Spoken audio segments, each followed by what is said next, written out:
வணக்கம் மகளே. ஸோ நம்ம சொல்றது ஒரே ஒரு விடயம் தான், மக்கள் சக்தி கடவுள் சக்தி.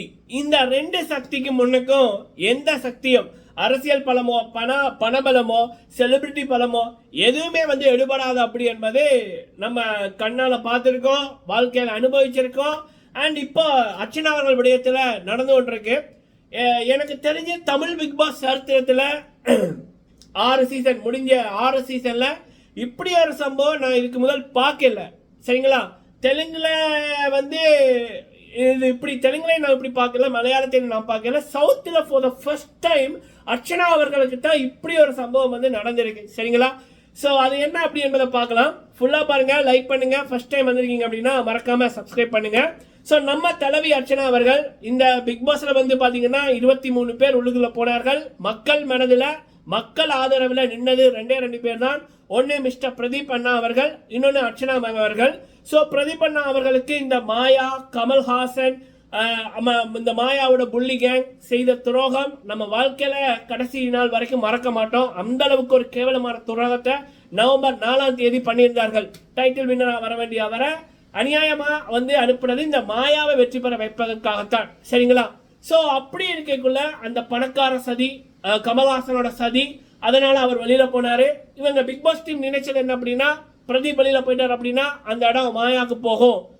டாப் 5க்குள்ள மாயா கூட இருந்ததுகள் எல்லாம் உள்ளுக்குள்ள வைக்கலாம். இப்ப பூர்ணிமா, நிக்ஷன், ஜோவிகா இப்படியான நபர்களை டாப் 5க்குள்ள வைக்கலாம் அப்படின்னு தான் நினைத்தார்கள். ஆனா அந்த டைம் தான் தலைவியோட ஆட்டம் வேற மாதிரி இருந்துச்சு.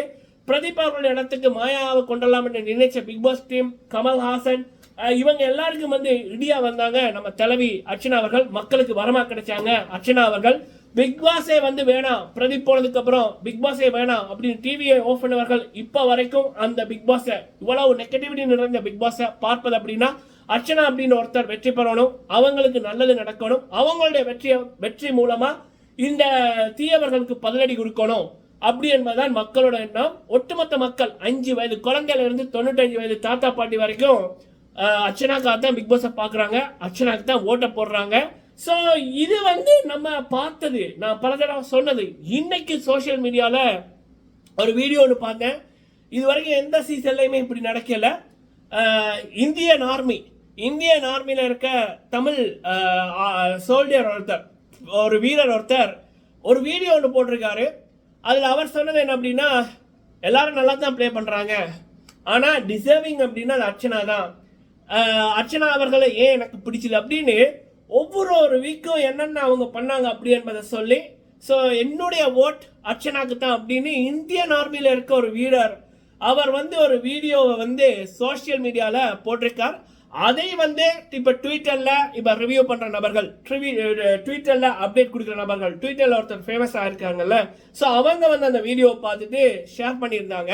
அப்ப அதை பல மக்கள் இப்ப பார்த்து ஷேர் பண்ணி கொண்டிருக்காங்க. பார்க்க ஹாப்பியா இருக்கு. எனக்கு ஒரு பெரிய ஒரு ஹாப்பி என்ன அப்படின்னா, தீமை பணத்தை வச்சு, அதிகார வர்க்கத்தை வச்சு, அரசியல் வர்க்கத்தை வச்சு என்னெல்லாம் பண்ணாலும் அந்த மக்கள் சக்தி, அந்த மக்களோட குரல், அதுக்குன்னு ஒரு தனி வலியும் இருக்கு.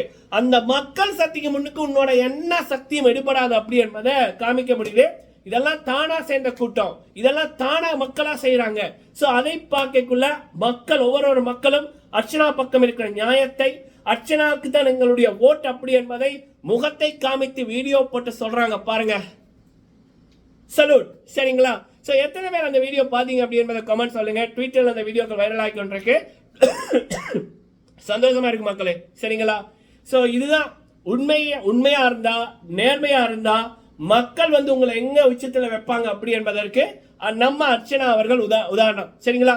என்ன பொறுத்த வரைக்கும் தமிழ் பிக் பாஸ்ல ஸ்ட்ராங்கஸ்ட் ஃபீமேல் கான்டெஸ்டன்ட் அப்படின்னா அது அர்ச்சனா அவர்கள் மட்டும்தான். ஏன்னா இதுக்கு முதல் தமிழ் பிக் பாஸ்ல ஃபீமேல் அண்ட் இல்ல, எந்த மேல் கான்டெஸ்டன்ட் அசீமுக்கு நடந்துச்சு. அதுக்கப்புறம் இப்ப ஃபீமேல்ல அர்ச்சனாக்கு மட்டும்தான். சரிங்களா? ஒட்டுமொத்த இந்த ஷோ நடத்துற host, Bigg Boss team, editor, technology team, ஏன் உள்ளுக்குள்ள பெரிய பதவியில இருப்பார்கள், அப்புறம் வெளியில இவங்க எல்லாரோட பெய்ட் பிஆர்ஸ், அப்புறம் உள்ளுக்குள்ள இருக்க கான்டெஸ்டன்ட்ஸ் எல்லாருமே ஒரு பொண்ணை அட்டாக் பண்றாங்க. அவங்கள சிந்திக்க விடாம, பேச விடாம, டாஸ்க் பண்ண விடாம, ஏன் சாப்பிட விடாம அவ்வளவு தூரம் மன உளைச்சலுக்குள்ள உள்ளாக்குறாங்க. ஆனா அந்த பொண்ணு இப்போ வரைக்கும் தெளிவா பேசுறாங்க பாருங்க. இன்னைக்கு கூட லைவ்ல 10 அடி வேற மாதிரி கொடுத்துருப்பாங்க. she is the only one deserve the title. மக்களே சல்யூட் அர்ச்சனா, வேற மாதிரி. அர்ச்சனாவோட இந்த மனசுக்கு தான் இவ்வளவு சொந்தங்கள் குவிஞ்சிருக்கு. சரிங்களா? நீங்க உங்களோட கருத்தை சொல்லுங்க. வீடியோ பிடிச்சி லைக் பண்ணுங்க. நன்றி மக்களே.